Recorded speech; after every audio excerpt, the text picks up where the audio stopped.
Hello, YouTube, and welcome back to the Quest for Awesome. We've got a very exciting episode today. I'm just trying to figure out where to start, and I think what I want to start with is this: the materials in you from Tinker's Construct. I want to state there's another bug with this version of Tinker's Construct. This is, I believe, the third. Yeah, my third materials in you I have gotten. I now get it every single time I log in. I destroyed a couple others. These are the ones I have that are spare. So that is a known issue. So I've done a little bit off camera, not a heck of a lot, but a little bit of mining, so much so that I actually filled up all three of these double chests here, which brings us to the issue of I need to find a permanent base. This was never meant to be a permanent base. This is just a spawn mine, hence the name, spawn mine. You can see I did a little bit of exploring here, including this and this, namely, I'll stay up here for now. There's a vampire over that way. We have over here and over here. These are two possible locations for my permanent base. And yes, I am probably going to make a quad base. Haven't decided if I'm going to make it in survival mode or in creative mode. I'm not sure. Let's see how I feel. So I went around and basically this one here says Rogue A. That is a roguelike dungeon, which also happens to have something like a village next to it. I'm actually not sure what exactly it is, but it's kind of like a village, but more like a walled village. This one over here, Village A, that is an actual village. I think it actually has a smeltery, so I'm definitely going to be hitting it up. If nothing else, I'm going to raid it. But this one also happens to have a roguelike dungeon next to it, so I'm kind of leaning towards making a base over that way. But first, I want to check out this thing here. But first, or before first, pre-first, zero. But zero, which is before first, I'm going to do some crafting. Now, there's quite a bit I want to make first. This is the quest for awesome. This stuff counts as awesome, and therefore we're going to do it. So first thing here, I want to show you. I don't think I showed you this before. The Tinker's this thing, the crafting station, also known as Tinker Table. I believe this is because it's attached to a tool station. I'm not totally positive about that. And you can do this. This is my stone pick. I am now in love with this design. This could be my favorite thing about Tinker's Construct now, because it is so cheap and it's amazing. This is my obsidian pick because it's just a stone pick with one diamond attached to it. It has 500 some odd durability. If you take stone, just regular cooked stone, surround it with, you don't have to do it, you can do like one or two, it will repair the durability just like that. You don't have to put it into the tool station, or tool forge, that is. Or you can do this, and it does 8 at a time. So for the cost of, how much was that? Let me do it fully. That was about 40 stone. I just repaired what is essentially a diamond pick. That is awesome. I love it, and that definitely counts as awesome in the quest for awesome. Next thing I want to show you, I'm going to craft probably one of my favorite early game weapons from the extended backpacks, and that is the extended bow. I'm going to check the recipe here. Now, there are a lot of bows here from Quiver Bow, but we're looking for this one, the extended bow. This is made with sticks and string, and you can say it's a lot of sticks and string. Fortunately, I killed quite a few spiders, so I think it was this. I'll find out in a second. And that, yep, extended bow. So basically what this does is it acts like a normal bow, except it is more durable and has a little more base damage. But the really cool thing about it, is that vampire still there? No, but there's a skeleton over here. Hello, Mr. Creeper. You can fire it, and it does a tremendous amount of damage. But if you hold down 1, 2, 3, 4. Here, do you see that kind of like jump? That does double damage. This is potentially a double damage dealing bow, hence the extended part. But I don't even need to, because unenchanted, this thing does as much damage as like a power 3 or 4 bow. I love that. Oh, there's a little bit of dark spot there. I don't have a lot of arrows, but I wanted to play around with this thing a little bit, so I've been stockpiling lots of skeletons. They've been trying to kill me, and I've gladly collected their arrows. Hello. Yeah, see. First, yeah, Yeah, it can just do normal damage if you don't get a full draw, but if you get like an extended draw, you get extended damage. Cool. So there's a zombie tracking me over there. I'll probably deal with him in a second. Okay, next thing. Actually, I better seal myself in. Oh, hello. Might as well use the extended sword. Watch this. See, it's kind of far away, don't you think? The sword actually has extended reach. Hello. Oh, a lot of these guys.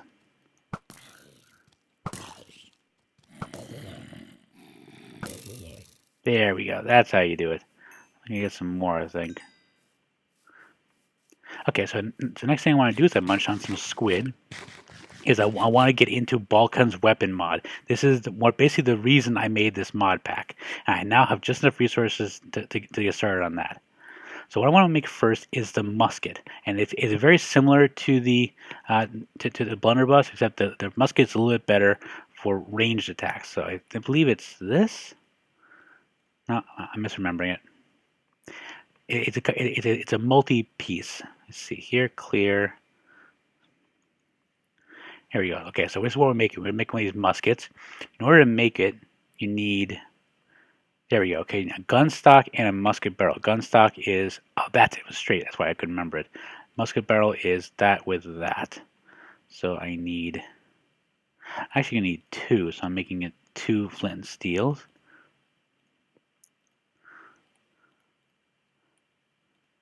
And I'm also going to make. Might as well make 2 actually while I'm at it. 2 gun stocks. And they do stack. Cool. Flint and steel. I think that was it, right? There we go. 1 musket barrel. So musket barrel plus gun stock equals musket. Now I'm also going to add iron and a stick to get a iron knife.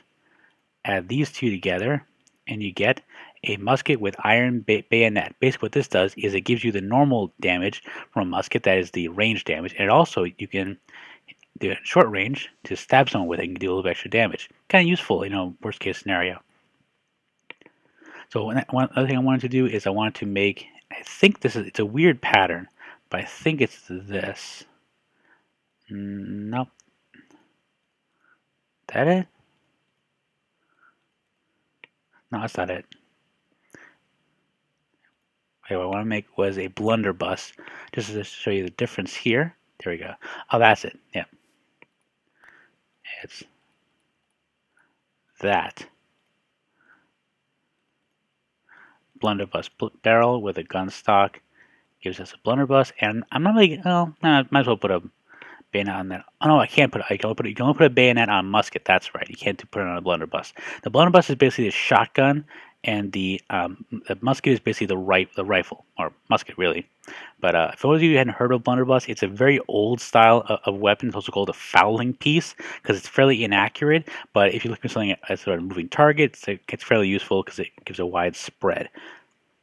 Now here we have the musket round, which is basically a 1 to 8 of gunpowder to musket, which is why I have a little bit of gunpowder here, and I'm now going to make just enough for. Oh, wait, do I leave my? Yeah, I think I did. Oh, hang on, be right back. Sorry about that. I had to grab some more paper. They didn't have quite enough, so I'm just going to make 1 stack's worth of musket rounds.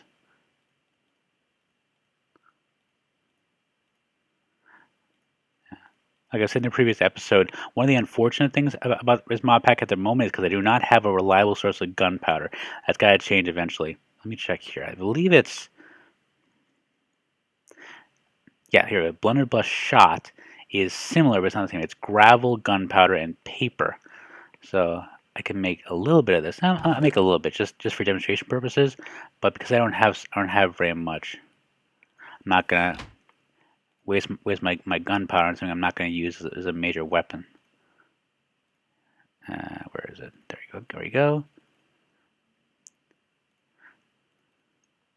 And don't discount the rockets. Those are not just decorative. They're going to be used heavily when we get the quiver bow. Unfortunately, you also need a lot of string in order to deal with that. I can't do it at the moment. Ooh, bat. Might be a good target.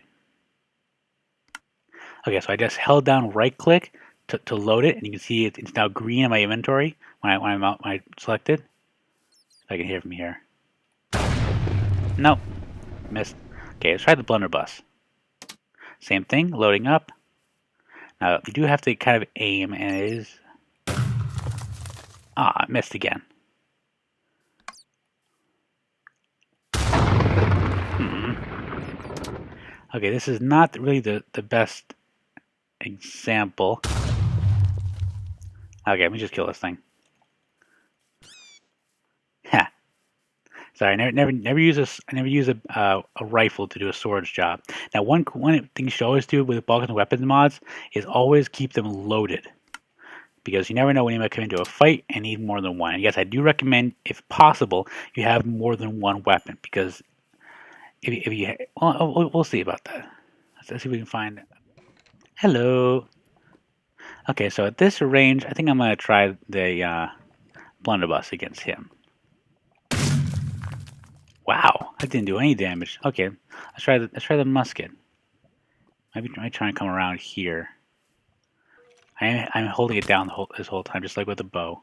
Hmm. Oh, he has chain armor. That's why. So the damage is actually pretty consistent whether you do it at short range or long range. What changes though is the accuracy. For example, if I were to target something that's say where that pumpkin is over there, if I just did a shot from the hip like this, it would almost definitely miss, even with the rifle. But like from here, it'll probably hit. One other thing I should note: the Balkan weapon mods, even though they do actually have a little graphic here to show where you hit approximately, they are non-griefing. I mean, you don't have to worry about firing them off and damaging anything, other than mobs and creatures and things. So cool. We are now armed. Very happy about that. Okay, one more thing I want to do, but before we head over there, is I want to make a backpack. And unfortunately, I cannot make the Tinker's Construct backpacks yet, but I do have just enough to make the backpacks, mod backpacks. So that what I need for that is, look at our recipe.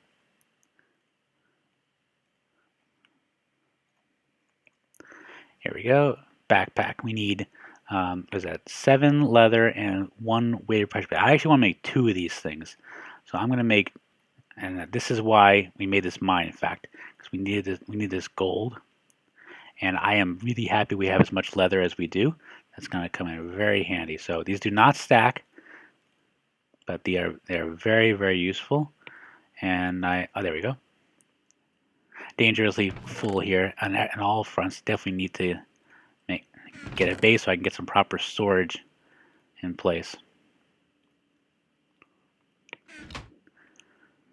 Okay, so now I have the backpack. Now, how the backpacks work is pretty similar to the I guess it'd be similar to better storage, but not really. It's actually more like the other backpacks mod, the one by Edimos, as opposed to this one, which is by Brad 16480 or something like that. What you do is you hold in your hand, right click, and you get backpack storage. And I believe you can also rename these. I'm not sure if you can dye them or not. I don't think you can. Yeah, I don't think so. But you've got the main backpack. You've also got the backpack restore, which is something kind of strange. There's also a quantum backpack, which I'm not quite sure if it's here or not, but we'll get into that in the future. But you can do this: the backpack pouch, which is string, leather, and what that does is basically allows you to upgrade the backpack. So I've got enough to make a couple of these. Let's use this up. And I believe you can use at least 3 as a max. So I'll make 4. And okay, these don't stack either.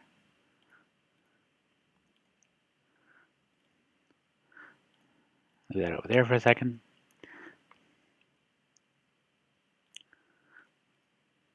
Okay, so I believe I did this before, but I'm trying to remember. I think you put in your crafting grid. No, that's not it. Oh no, that's it. Okay, so what you do is you right-click on the backpack, you take the pouch, and put it in. That's it, and right-click it, and it basically doubled in size. And you do it again, And you do it one more time. Oh, sorry. Okay, so you only upgrade it twice, which is perfect because I made 2 backpacks. There we go. I wonder if you need to do 2 at a time. I'm not going to risk it. Well, might as well try. Okay, cool. So it doesn't glitch. Excellent. So now I have 2 fully upgraded backpacks. That should be very helpful when we go on our run here, because this is a run. We are heading into our first, well, I guess you can call it a dungeon, although we're not going to really be doing a lot of dungeon jamming. What we're going to be doing is investigating one of our 2 possible locations for a permanent base. So we're going to head right in there. I'm going to clear this stuff up and be right back. Okay, so I am about ready to head out. Now I'm actually going to make one more weapon because my extended iron sword is about to go. So I'm going to make this, an iron halberd. And this is somewhat similar to an iron sword. This is from Balkon weapon mod, same way as we get the blunderbuss and musket from. It's just sort of a backup weapon once this extended sword goes. So right now, let's head over there. I'm flying away through the open sky. Ooh, check out that floating ruin over there. That's gonna be a lot of fun. I'm flying away. Yep. Okay, not too far away, definitely. So this is what I was saying before. I think this might be called a village, but it's kind of odd. Like I'm not sure where this comes from. There are iron golems all over the place, and I believe they want to attack me, as far as I know. But there are villagers all over. There are trees. There's lava. There are chests all over the freaking place. Huh. I don't know what this is. Okay, I'm gonna investigate that in just a minute. But first, I want to stop by over here in this thing. This is a roguelike. Oh, good timing too. This roguelike dungeon. So this is how you'll always be able to tell a roguelike dungeon, because it'll have this a structure here, and most of the time it will come up to about here or so above ground. This one is actually a little taller than I'm used to, but same basic principle. What you do is basically jump in and get onto the spiral staircase in the middle. Drop a couple torches around because you don't want stuff spawning inside this thing. Okay, so this is supposed to be the ground level here. What is that? Huh, thought I saw something outside. The glowstone is definitely a help, but this is what I was looking for. All the roguelike dungeons they're kind of designed for hardcore games, and this is supposed to be like the safe haven. So let me just sleep in here. It comes with a bed. And yes, I actually may take this bed with me because this is the first bed I've come across. So all these dungeons will come with an ender chest, which once I get I think a silk touch pick, I want to try and grab that. A furnace with some coal already inside. Nice of them. Crafting table and 2 chests, and the chests have random loot, and it's usually pretty cool. But it also has this. We're like Dungeons by Greymark. This just basically says, no, this dungeon was generated with Roguelike Dungeons mod version 1.2.9. Thanks for playing. Greymark, January 18, 2014. Yeah, very cool. I really like Roguelike Dungeons, even though I'm not actually using it like it's supposed to be played. You're supposed to do it in a hardcore game. You're supposed to do it like, really with great difficulty. Me, I prefer to have fun and not, die all the time. But you do come with stuff like this. Surplus pantaloons of defense. I'm going to equip that. It usually just gives you pants, but it's still pretty useful in any case. I also have some miscellaneous food, slime balls, feathers. I'm just going to take a couple of things with me. I'll clear out the... Well, no, might as well do it now. I'll clear this out. So we have more pants, more torches, and some wooden tools. Very, very basic things, but just someone who has nothing, very useful. And if you're low on leather, which we're not, fortunately, but you can actually put these into that furnace, because we have the armor smelter, and get back the leather. Yeah, very cool, isn't it? So I'm gonna loot this. Be right back. All right, so now that that's clear, and now I have a pair of pants, I'm going to proceed over into that. I'm going to call it a village until I know what the heck it comes from. If you guys happen to know, let me know in the comments what exactly this is from. This is definitely not. This is definitely not Village Taverns updated. I know that one affects villages. I don't think it's floating ruins. That one does generate a what's it called? It does generate a floating village at one point. This might be, I I think this might be from Dungeon Pack. Let me know in the comments. So I'm just gonna look around. Oh, okay. So we have a way in here, and I gotta say this place looks beautiful. I mean, even without the Botania flowers, this is wonderful. Oh man, I'm trying to see how it's laid out though. It's a little tricky. It almost seems like it's not really meant to be accessed from the ground, or it's very possible that this was generating too high. Yeah, see that's not normal. So this thing looks like it maybe misspawned at least, because this is not supposed to be above ground. Oh, I have no freaking clue what this is supposed to be from, but free chest with nothing in it, but still. Hello. Sorry, I can't do anything to help you. Oh, oh, okay, you're not dying. So if I had to guess, I'd say that this was someone's house because these chests are terrible. There's almost nothing in there. There's like wood or like a dirt or who puts dirt in a chest or like one piece of iron. So I think this may have been one or more houses and somehow lava was underneath there and it was there before and it set the thing on fire. That would also explain why some of these trees are like this. So yeah, not everything happens the way you hope it would. So yeah, there are chests all over the place, but there's very little in terms of loot. Tricky part's gonna be getting here. Let me check these guys out. That is a terrible deal. You should be ashamed of yourself. But I'm not going to attack you because you have iron golems all over the place, which is great because it's probably why these guys have survived for so long. And that is a piece of iron just floating out there.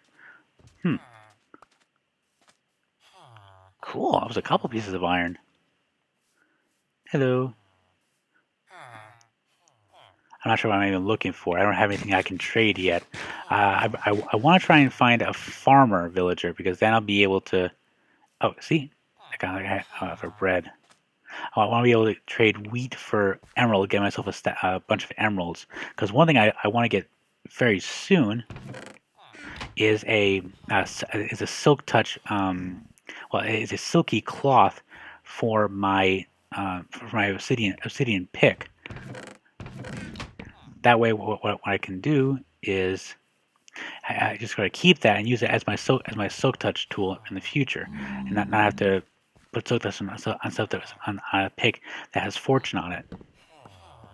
Yeah, there's almost nothing in this place. I mean, I don't know if it was raided before or what, but this is wonky. Oh.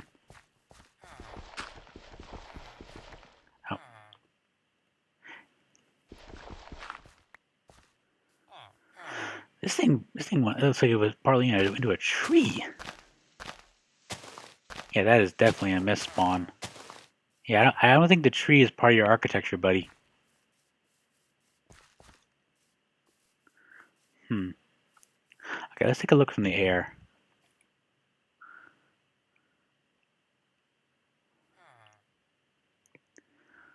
Well, they all have skylights. That's pretty advanced. I don't usually see villages with skylights. But the layout is so odd.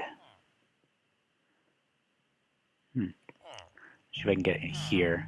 Hey, what are you guys talking about? Talking about me behind my back, aren't you? Hey, don't worry about it.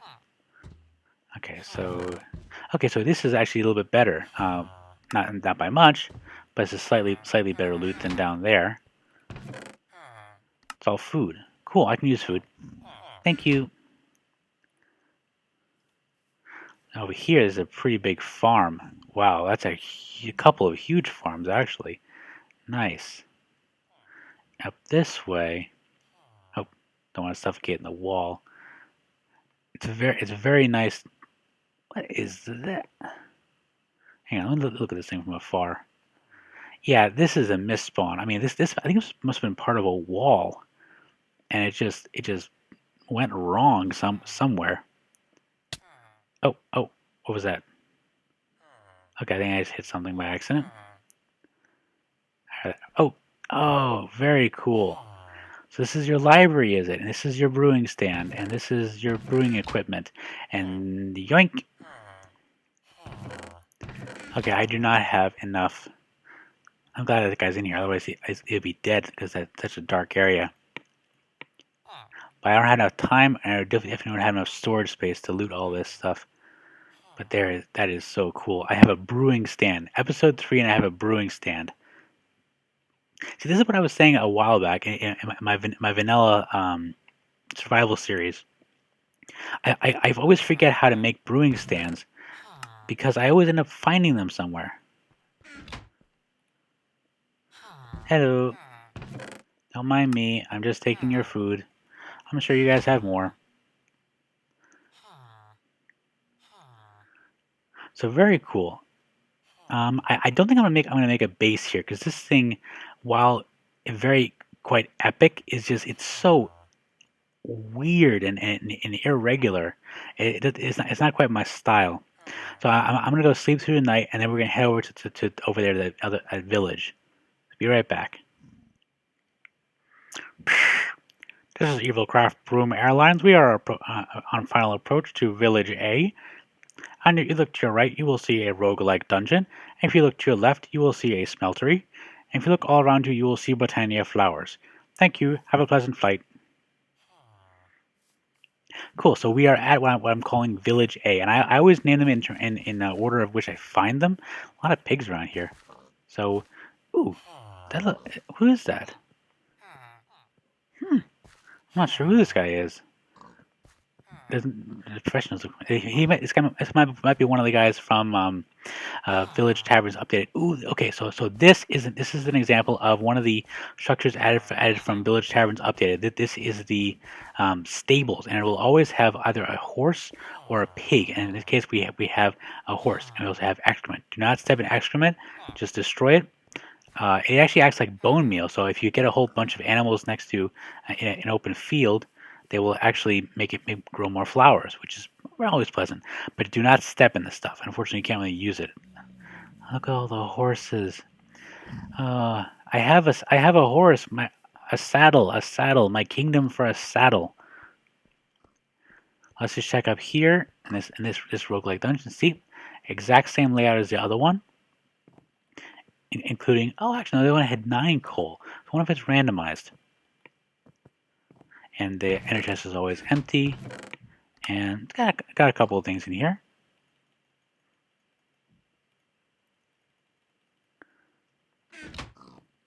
But this is actually a much smaller village than I initially saw during my survey.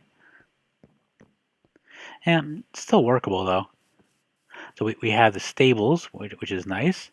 We have a smeltery, which is very nice. We have, I think that's an armorer. It's judging by his apron. We have this little house. And we have a church. And we have an enderman. I don't think I stared at him too long. Oh, I think I may have. Ah, well, no worries. He says as he picks up his sword.